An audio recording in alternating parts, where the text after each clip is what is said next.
Darklight Energetics channel is a project to explore the vast variety of topics about spirituality, psychology, and social topics as well. If you wish to support this effort, consider becoming a sponsor on Patreon or make a one time contribution through PayPal. Your support will help us improve the quality, length, and number of topics covered in our videos. Do check out the links in the description below. And to become our channel sponsors, email us at info.darklightenergetics@gmail.com. Do like, subscribe, and share. Thank you so much and enjoy the video. So, hi, my name is Natalia. I write and I'm an artist of many kinds. And I have a podcast and I am a practitioner and studier. I study and practice many paths of spirituality. So yes, and then today we will be discussing parallel realities or dimensions, I guess you could say, but more of sort of I guess we can call it that. What I know what you and I were discussing before, what I had discussed on my previous episode on the podcast was the idea of parallel realities or dimensions, but more so, parallel realities, sort of like an alternate reality of the one that we're experiencing right now in this present moment, I guess you could say. Correct. So what I have learned, I can't say it's definite or anything like that, but from things that I've studied and learned, my sort of conclusion, not static conclusion, but so far, is that we are experiencing multiple realities at the same time, but I don't mean experiencing as in right now we're seeing all these parallel realities happening at the same time, but personally we are only experiencing one of these realities, but all of these parallel realities are coexisting in the same moment, but sort of overlapping in a way. That's kind of how I see it visually. Not really on top of each other, but sort of like that, like coexisting as one, but sort of like different layers to it. And I believe that these realities exist at different frequencies.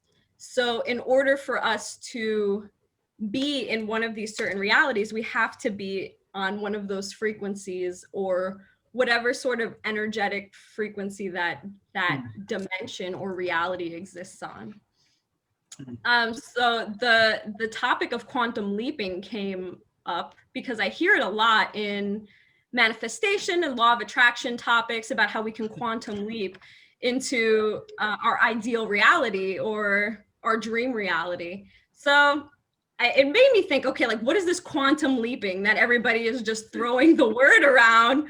So I did some research, and what I initially thought quantum theory was just, I thought quantum theory meant jumping into a parallel reality, which is not at all what it is. It's the idea of jumping into an alternate reality comes from quantum theory, but that's not exactly what it is. So what I've learned about what quantum leaping is more of when an electron is around an atom, jumps to a different energy at such a fast rate that it's immeasurable. It's kind of like they don't know what happened. It was just, it changed energies really fast or something like that, and it's immeasurable. So it's sort of like a leap. And so then I guess that's how this whole quantum leaping thing came, because it's sort of like, you can just leap into this parallel reality. And on that side, where it comes from law of attraction, that has to do with changing your frequency. So if you quantum leap to your dream reality, what you're doing is you're attuning your frequency, your current frequency, to the frequency of the reality that exists of your dream reality. So say you want to be rich, that reality is existing in this present moment, but it's existing at a different frequency. So in order for you to quantum leap to that reality, you have to attune your frequency to that specific reality.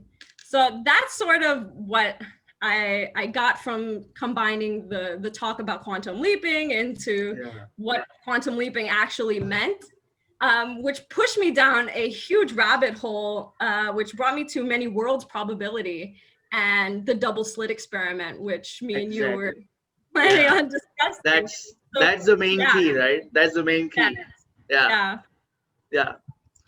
So that was really it. But yeah, I know you wanted to touch on the double slit experiment, which I'm really excited to hear about. No, I honestly wanted to, talk about a lot of things in this case, because, there is a lot of, what do you call, kind of combination of Eastern as well as Western culture in terms of, the new age spirituality thing.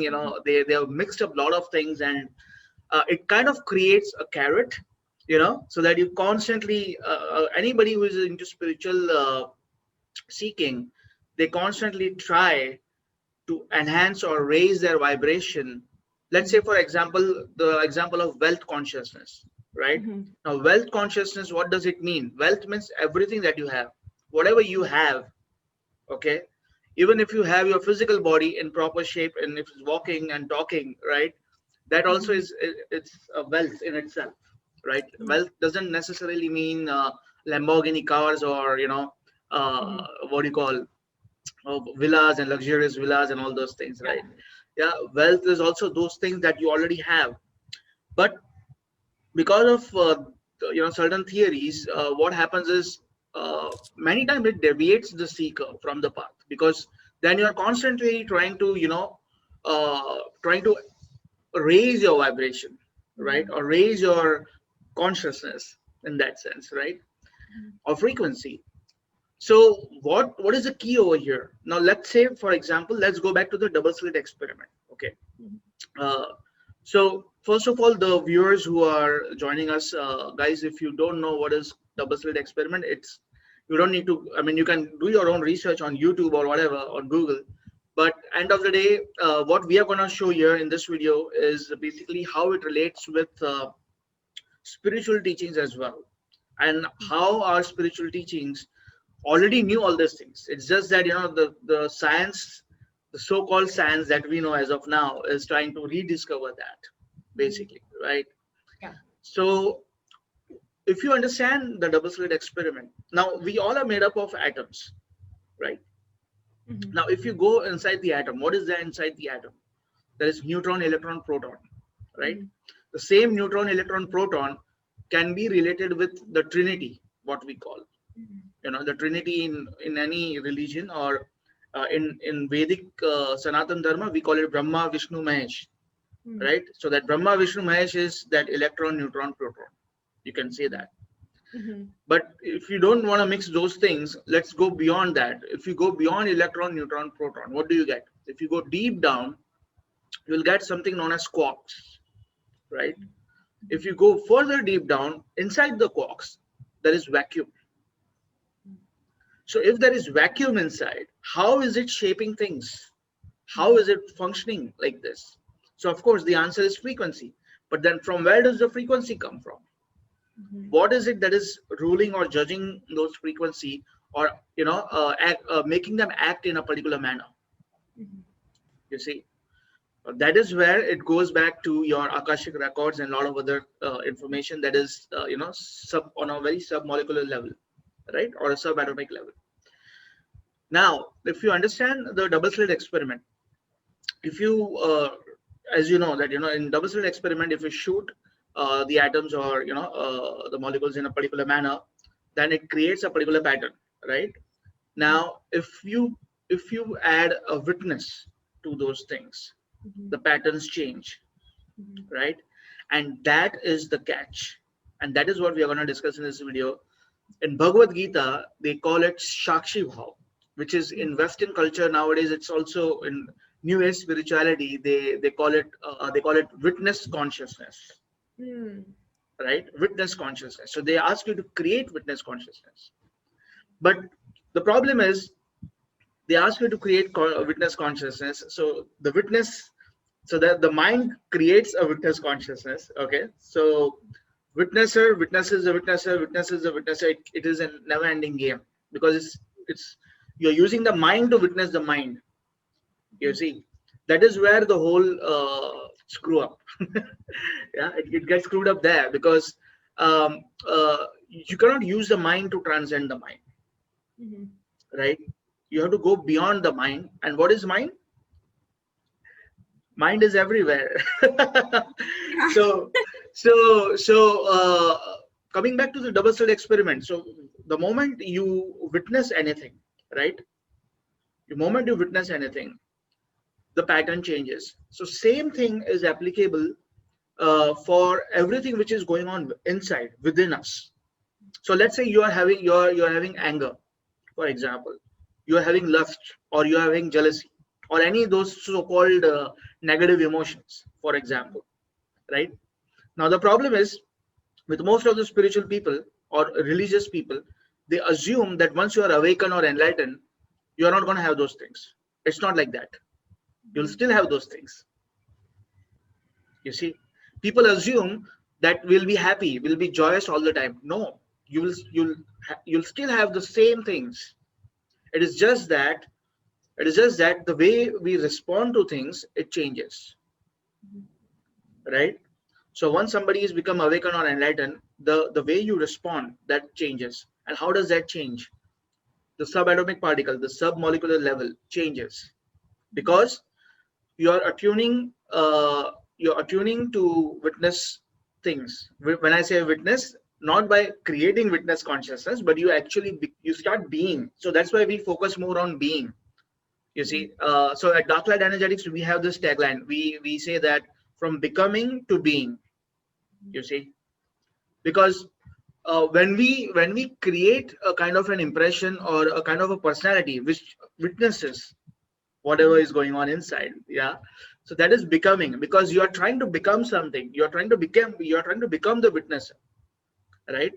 But when you are really being, what happens is it automatically happens. It's very natural.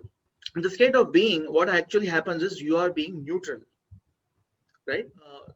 So when one becomes neutral within, that is the real witnesser.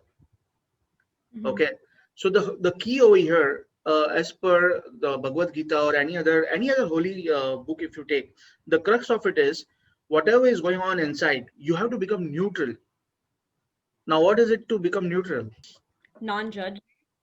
Yeah, but again, Non-judge. by but by non-judging, it doesn't mean that you just let it all go. I mean, there's a difference between judging and being judgmental, Mm. right?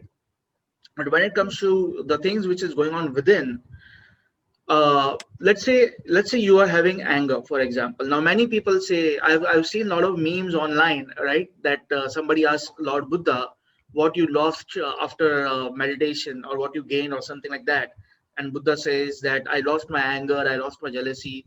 Oh yeah, I've seen that. Yeah. But see, those are the things which is creating further, and I am sure Buddha would be laughing up when he'll be seeing that meme, because he never said such things. Okay, because Buddha's teachings is very different. I know, I'm sure you can agree with that, right? Because you're doing Taoism, right? I think, as far as I understand. So even in Taoism also, they say the balance is the main key, right? So yin and yang both become one. You see, so they don't differentiate. That is what is being neutral. So you start being neutral. You don't try to become neutral. You start being neutral. It's a happening. You see, that is why they say that, it doesn't matter how much ever you try, whatever efforts you put in meditation, okay, it is never gonna work. Because I'll tell you why. See, efforts in the sense, suppose you have to sit for meditation, that is your physical effort that you have to do. But I'm talking about the internal efforts, you see, and that is where people get stuck.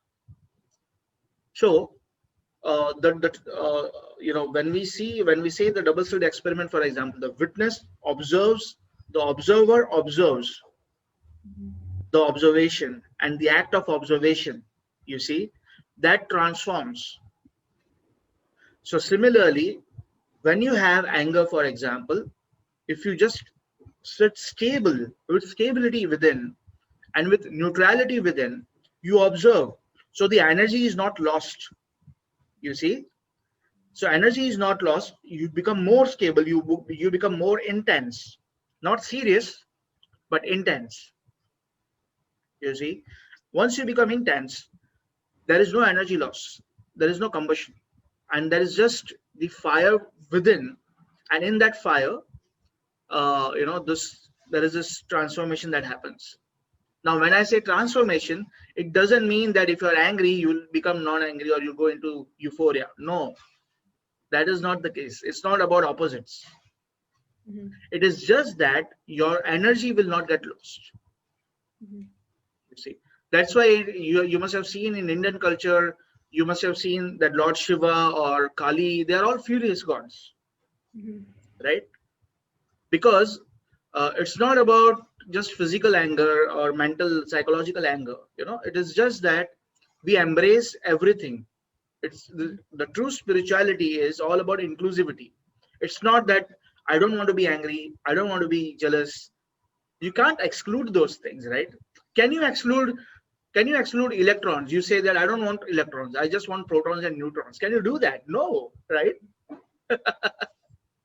So that's where the whole thing is. You just become neutral, you become observe, or sorry, you become an observer, and you observe things. That is the catch, where your energy is not wasted.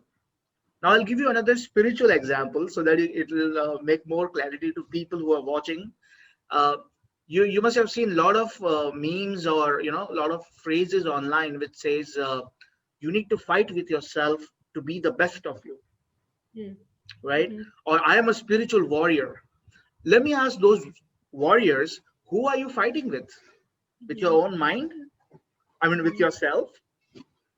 Seriously, I mean, and then we try to Yes. pretend that we are humble, we are just at peace. You cannot be at peace. How can you be at peace when you have inner struggle, right? How can you be at peace when you have inner conflicts, right?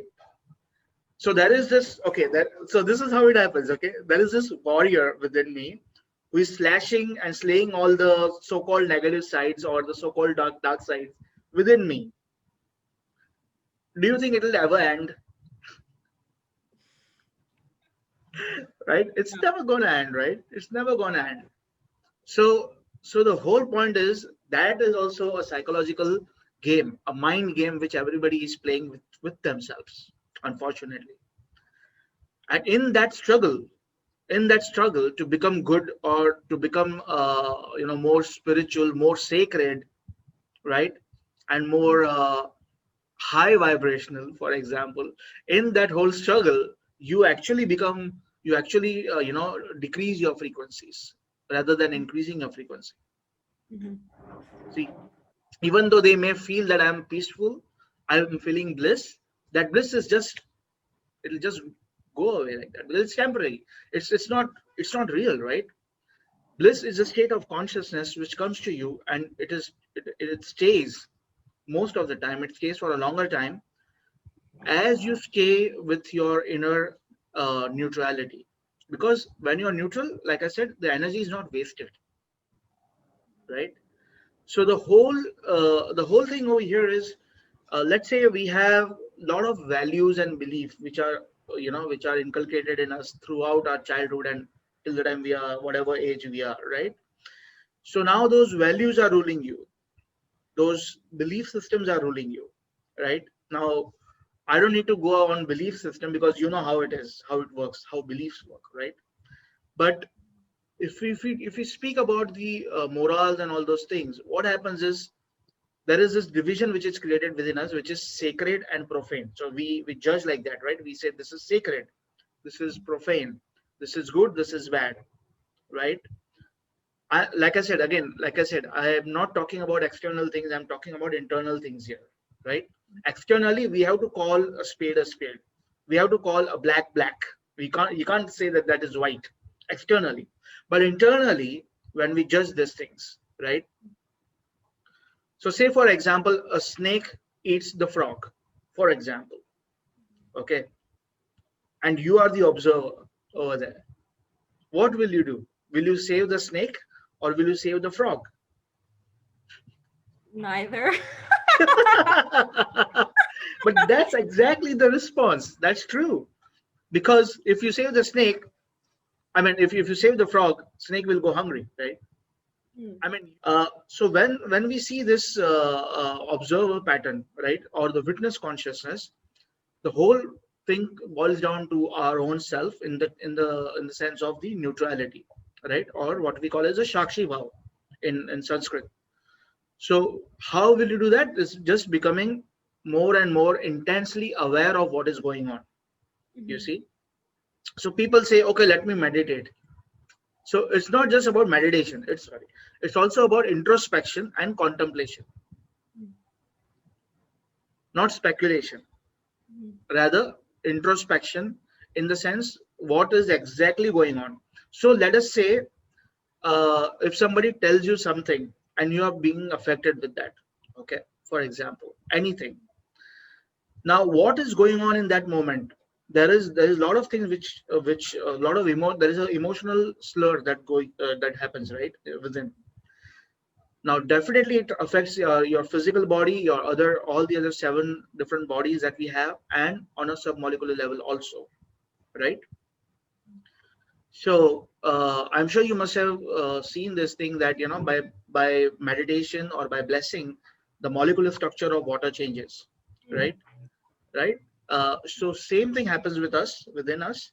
Mhm. But when people say that I don't like that person, he's toxic, for example, right? Mhm. What they don't realize is that some part of your own atom, our own atoms, is trying to dislike some part of their other atoms. You know what I'm saying? But Mhm. energetically, we all are connected. So how can we exclude certain things? Mhm. But that doesn't mean that you will just go ahead and play along with the narcissist characters, right? So in this case, that's where you have to be internally neutral and take a stand in that sense, become more Mhm. intensely aware of about what's really going on. Mhm. So I always give this example: how does contemplation work? For example, right? How will you go down in the contemplation? It's just like you go to a pool. Let's say you don't know swimming and you go to pool, right? All right, and you just go to some level, like you just go to, let's say, 1 or 2 feet, okay. Mhm. So just your legs get wet and then you assume that I did swimming. As a child people do that, right? Mhm. But then you learn swimming, you go a little more deeper, right? So you start swimming, you go into the depths of the water, right? Then you try various stunts and various style of swimming, right? For example, different strokes of swimming, for example. But then that is it is just exactly like that. Like you see the truth, for example, then you go a little more deep into it, you go into the depths of it. Mhm. You see, when I say you go into the depths of it, what I mean by that is that you realize that deep down nobody is actually responsible for anything. Nobody Mhm. is Mhm. responsible even for their behavior. Mhm. And I'm sure you will agree, and I would like you to share this with us, because I know that you have that understanding about Akashic records, right? Mhm. So Mhm. as you know about Akashic records, that also influences us, right? So what is your take on that in this sense, with regards to this, with reference to this? Huh. That's it's funny you say that because it's kind of like I think we had spoke about people saying that they're the co-creators of their life or the creators of Yes, their, right. and it's sort of like that inner battle where it's like I create my reality but I don't create my reality, and the illusion of free will in some sort of way, Mm, because we feel like we're making these choices but mm, it's sort of already written. So that's kind of where it goes into the Akashic records, where it's I've personally never had an experience with the Akashic records. I know some people who apparently can read the Akashic records, like they do readings for people and things like yes. that. Um, but it's such an interesting topic because it it makes sense. Like it's embedded in, Yeah. I don't even want to say this reality, because it's all realities in everything. It's sort of like in the DNA of nothingness, everythingness at the same time, everything that ever was and ever will be. Yes. So that's really interesting, but that's all I can really say on that topic. So I'll like to add this thing on that, is that the reason why I put up why I brought up that topic about Akashic record is because, as we were discussing earlier about multidimensional reality, and being with different situation or bringing up different situations. Now, when they say that you are co-creator, right? What it really means is, first of all, like I was telling you about the swimming and about the truth part, right? So one need to really become neutral, and then really need to go to the depth of the truth. Okay, that is when you will realize certain things. What you will realize, I will not say, otherwise it will become a concept, right? So, but then with those things, right? Akashic record is not static, first of all. So Akashic record keeps on changing. There is a very nice movie actually known as it's called as Adjustment Bureau. I'm not sure if you have heard about it. There is a movie called Adjustment Bureau. It's a very beautiful movie based on similar things, okay, about possibilities. So I want you and audience to, it's a must-watch movie, okay? So do watch it whenever you get a chance. So what it means by that is like, like you said, it's in the DNA. So in DNA, we call we get all the samskaras, all the past life things, right? Now, even when you go and learn about past lives, right? I mean, I personally used to do a lot of PLR sessions for my clients, and I also do. I used to read what you call as past life, revelations for some people. But I personally, this is my own personal experience. Also, there is no such thing as past lives. In the sense, past lives are all concurrently happening right now in this now. You see, so it's just like overlapping the whole thing. It's like an overlaps of memories, and that when it overlaps, you realize that, okay, this person or this place, there is some connectivity. You see, because that information is still there. In India, we call this thing as it's based on Runanumandan. There is a term called Runanumandan, and then there is another thing which is also known as the translation of it means the Vastu is calling you. The Vastu of the place, it calls you. Those things that they say that there is a calling within. It calls me, like India is calling me, or America is calling me, or whatever is calling me, or Peru is calling me, for example. Right? Or Mount Kailash is calling me. Some people say that, right? Yeah.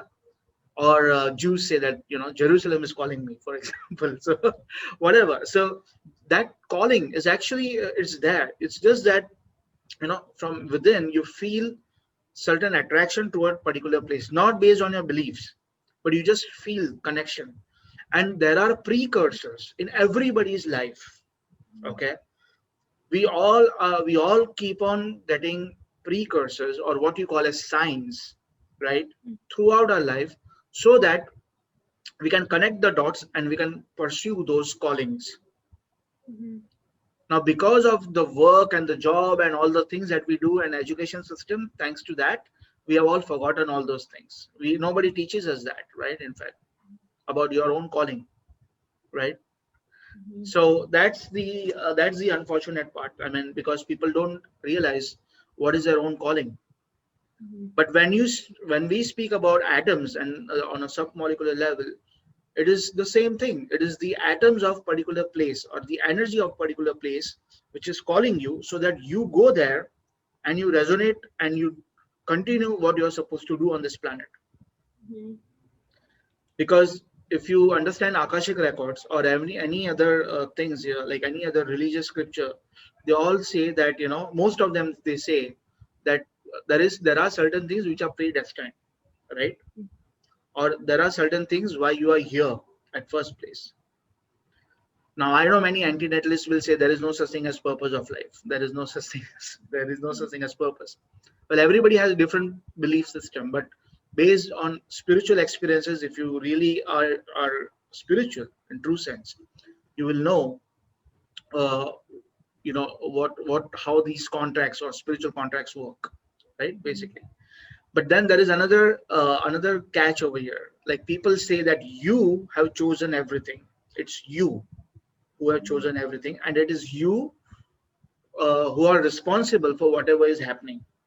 Okay, so there is this new age thing again over there, which indirectly blames you, put all the blames on you, right? That it is you who have chosen. So let's say you got into some nasty relationship, for example, and then you broke up, and then you try to contemplate. So the new age spiritual folks will say, oh, you know what, it was meant to be. It's you who chose that, right? Maybe it was your past life karma or whatever. So that will further confuse you rather than saving your energy, right? So there you are not actually accepting reality as it is, because you are again going into different concepts, right? Somebody will say this, somebody will say that. But what is the reality? The reality is that you have the heart within you, right? So there is this thing which is growing inside you, which is very much alive. That is the truth. Now you will say, okay, there is this hurt. So that is the water of the swimming pool. Okay, so there is this hurt. Then you go a little more further deeper. You contemplate, you ponder more, you go deeper. Why is this the hurt? Why there is this hurt, for example? Then you go further deeper.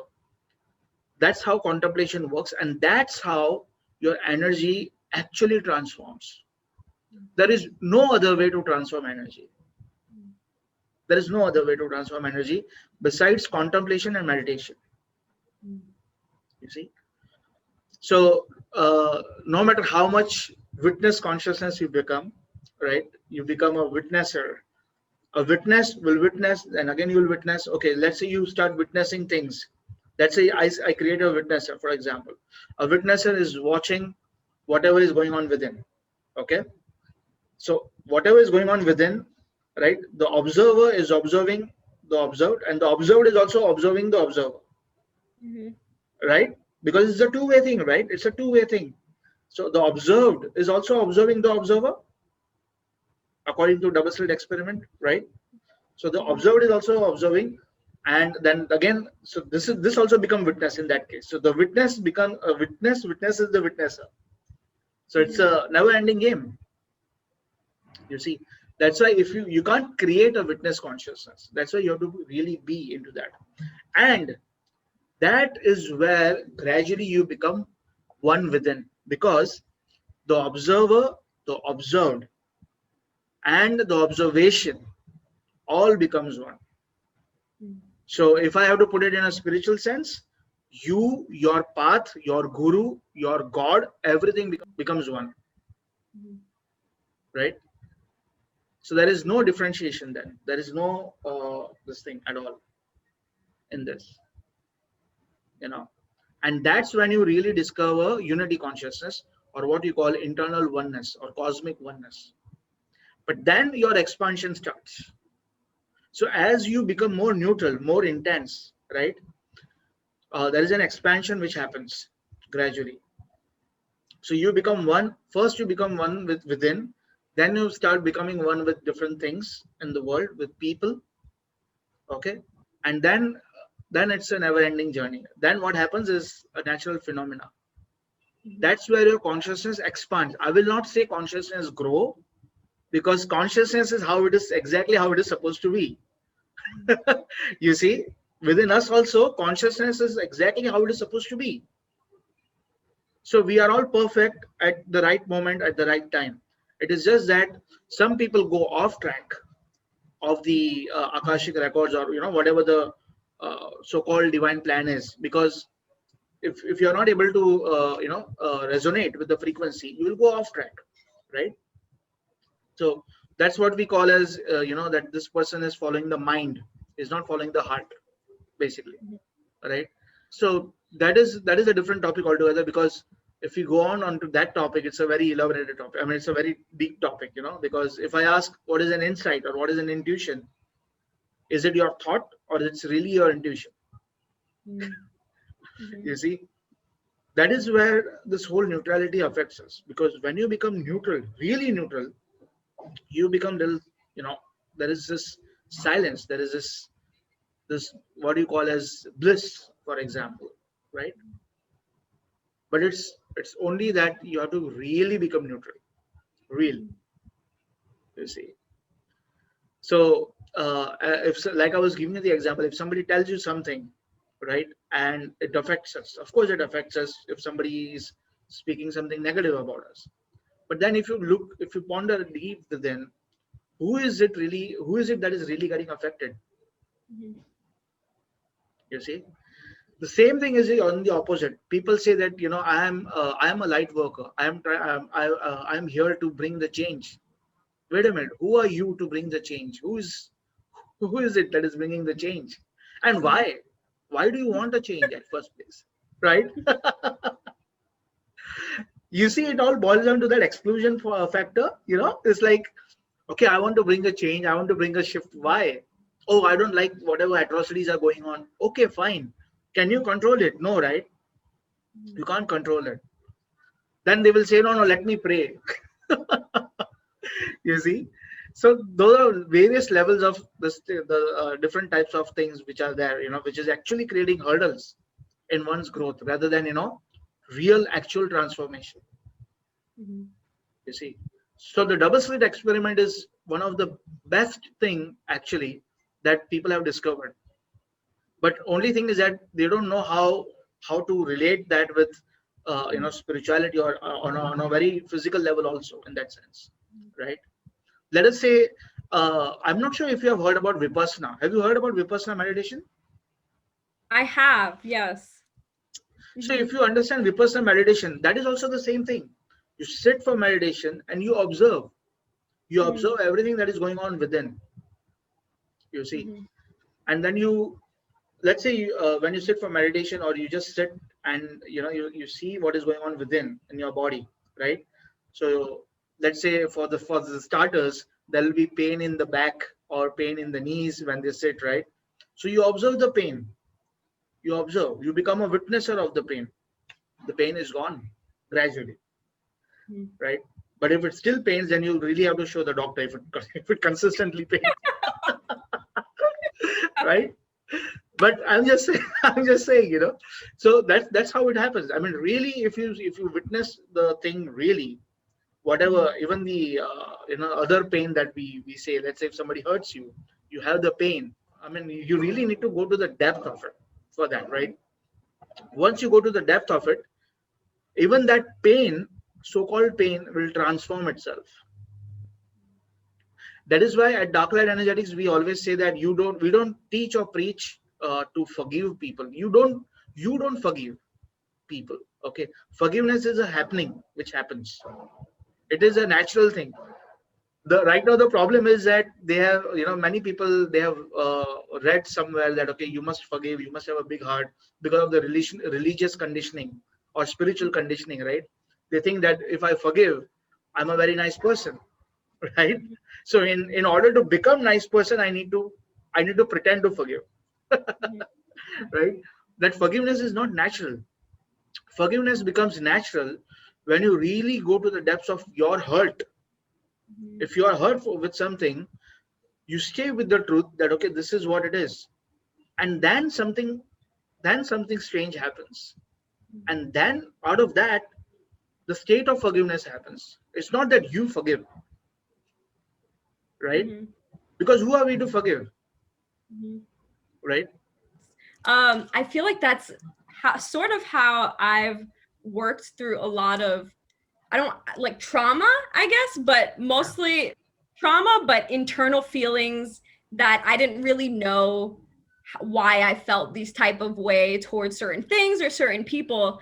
And yeah, so I agree with the forgiveness, forcing ourselves to forgive, because Mm. it's sort of like that forgiveness is on such a surface level. You can Yeah. say you forgave somebody, it's like, oh yeah, I forgave him, or I forgot about it, it's fine. But then later on, something might trigger that person, Yeah. or it might come up in a dream, maybe in their subconscious. Like it's still something that's lingering there, and it's Yes. because they've only brushed it off. They've only pushed it to the back of their mind. They haven't actually worked through it.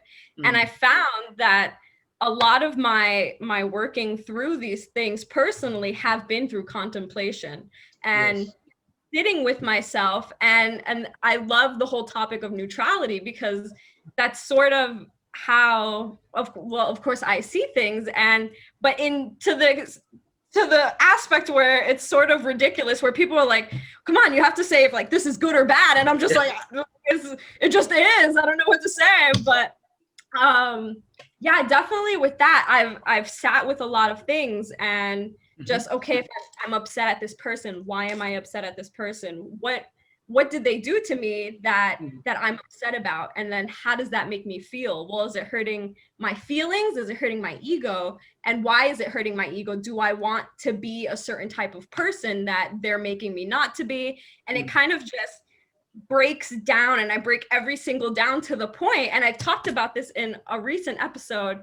I think it's Thinking for Yourself. I titled the episode, but it's breaking down every single thing where you just don't know. You don't have an answer for it, where it's just like, I don't know why I feel this way. I don't even know if I feel this way anymore. And then you kind of just see it for what it is, instead of having all of these past attachments and feelings and emotions and memories that you've had on it, and you just see it for what it is. And then it sort of just like vanishes in a way, because it's like it mixes with everything else. It's no longer something that's latching onto you or holding you back from something. It's something that's just officially let go. So I love that whole entire thing that you just said, because that's really how it is. Yeah, I mean, so it just entangles you more if you don't become a witnesser, or if you don't become neutral, right?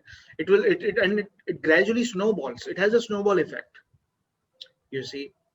So it's that's why we say that, you don't focus more on becoming state. You don't try to become things, just be. And when like you must have heard this in many other discussion forums, like they always say, just be. But it's very easy to say just be, but are you really being, right? I do like how you tied in the guru, student, and God as the Trinity, and also with the atom. Yes. I really like that analogy, and it was good because especially me and you have been talking about guru. Yes, so yes. It was just sort of like a little throw in, and I was just like, that was really nice. No, but that was it. I really love this discussion and topic. I could probably talk all day about this. Same here. We can just go on this topic, right? But I would love to continue this conversation definitely another time. But definitely we covered a good amount in that. Yes. But of course, it's a never-ending journey, right? So we can go on this. But in the end, I'll just have to wrap it up like this: that just be. And when you say just be, you really be. Don't just try to become being, but be, right? Is there anything else you'd like to add up to that, Natalia? No, I would like to say, quote one of my favorite spiritual teachers, Ram Dass, and his sort of tagline is "Be here now." Actually, be here now. Don't try to be here now. Just be here now. Yes. And also on that note, we have put up a video on Dark Light Energetics about being now, like how being now is actually impressions and all the things which is flowing from the past, right? So like we discussed, it's all happening concurrently. So when you say be now, or when people say being now, it doesn't mean the tense, like the present tense. It's not the now of that now, but it's actually the now of the concurrent reality that is happening, right? So I'm just trying to explain what Natalia said right now with reference to the quote. You can also check that video, which we'll just put up the link over here on the top right corner of this, so you can just check that out. And on that note, I think, Natalia, that's all for this, and then we'll just meet up soon for more quantum teachings, quantum entanglements rather. Yes. I look forward to it. And here we are, the granddaddy of all quantum weirdness, the infamous double slit experiment. To understand this experiment, we first need to see how particles, or little balls of matter, act. If we randomly shoot a small object, say a marble, at the screen, we see a pattern on the back wall where they went through the slit and hit. Now, if we add a second slit, we would expect to see a second band duplicated to the right. Now, let's look at waves. The waves hit the slit and radiate out, striking the back wall with the most intensity directly in line with the slit. The line of brightness on the back screen shows that intensity. This is similar to the line the marbles make. But when we add the second slit, something different happens. If the top of one wave meets the bottom of another wave, they cancel each other out. So now there is an interference pattern on the back wall. Places where the two tops meet are the highest intensity, the bright lines, and where they cancel, there is nothing. So, when we throw things, that is, matter, through two slits, we get this, two bands of hits. And with waves, we get an interference pattern of many bands. Good so far. Now, let's go quantum.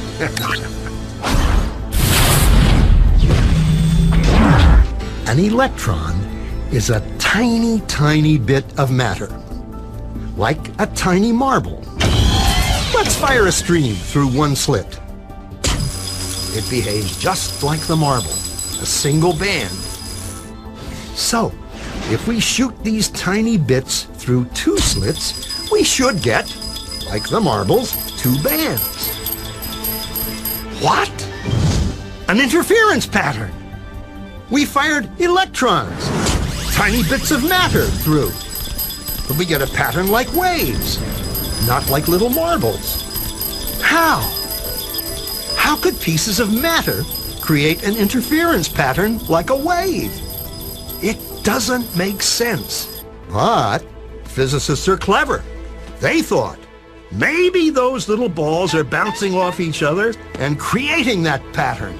So, they decide to shoot electrons through one at a time. There is no way they could interfere with each other. But after an hour of this, the same interference pattern is seen to emerge. The conclusion is inescapable. The single electron leaves as a particle, becomes a wave of potentials, goes through both slits, and interferes with itself to hit the wall like a particle. But mathematically, it's even stranger. It goes through both slits, and it goes through neither. And it goes through just one, and it goes through just the other. All of these possibilities are in superposition with each other. But physicists were completely baffled by this.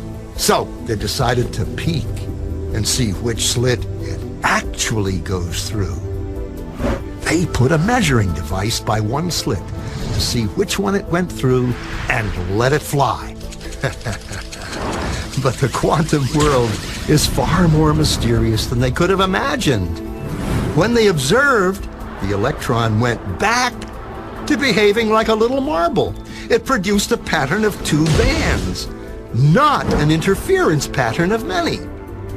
The very act of measuring or observing which slit it went through meant it only went through one, not both. The electron decided to act differently, as though it was aware it was being watched. And it was here that physicists stepped forever into the strange, never-world of quantum events. What is matter? Marbles or waves?